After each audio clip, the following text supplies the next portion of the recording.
When the great Ganga river first came to earth, some of her sacred waters still remained on Lord Shiva's hair. While a portion was brought down by King Bhagiratha, the rest stayed with Shiva. And that's where our story begins.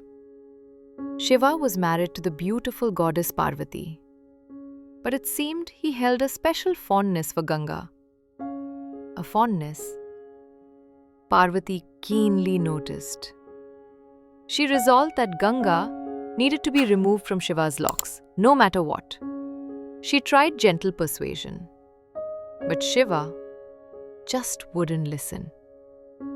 At this time, a terrible drought plagued the earth for 14 long years. The only oasis of life was the serene hermitage of the sage Gautama. People from all over flocked there for refuge, and Gautama welcomed them all. Seeing his mother's dilemma, Ganesha, the wise and mischievous son of Shiva and Parvati, devised a clever plan. He decided to go live in Gautama's hermitage, befriending the other sages and preparing to set his scheme in motion. Ganesha enlisted Jaya, one of Parvati's companions, to play a crucial role. Jaya transformed into a cow and began to eat the grain in Gautama's fields. Ganesha instructed her that the moment she was struck, she was to fall down and pretend to be dead. Gautama, seeing his grain being eaten, gently tried to drive the cow away with a blade of grass. As soon as the blade touched her, the cow let out a piercing bellow and dropped to the ground, appearing lifeless. Ganesha and the other sages rushed over, feigning shock and outrage. They declared Gautama had committed a terrible sin by striking down a cow, and they refused to stay in his ashram. Gautama, distraught, pleaded with them not to leave. "Please, tell me how I can atone for this," he begged. It was Ganesha who stepped forward, offering the seemingly impossible solution. "You must bring Ganga down from Shiva's hair," he stated.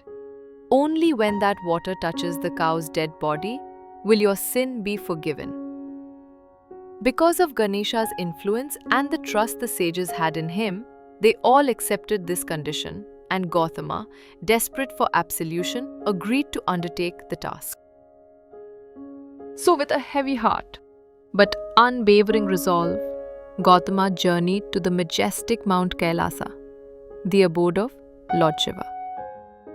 There he began a rigorous penance, praying to Shiva with intense devotion. Shiva, pleased by Gautama's dedication and sincerity, appeared before him and offered to grant a boon. Gautama, of course, asked for the boon to bring Ganga down to earth.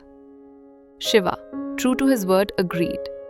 And so it was through the sage Gautama's unwavering devotion, a cleverly orchestrated plan by Ganesha, and Shiva's divine grace, that the remaining waters of Ganga finally descended from Shiva's hair, flowing down to purify the earth and, incidentally, absolve Gautama of his perceived sin. Thanks for watching. If you enjoyed this video, please give it a thumbs up and subscribe for more. Don't forget to hit the notification bell so you don't miss our next upload.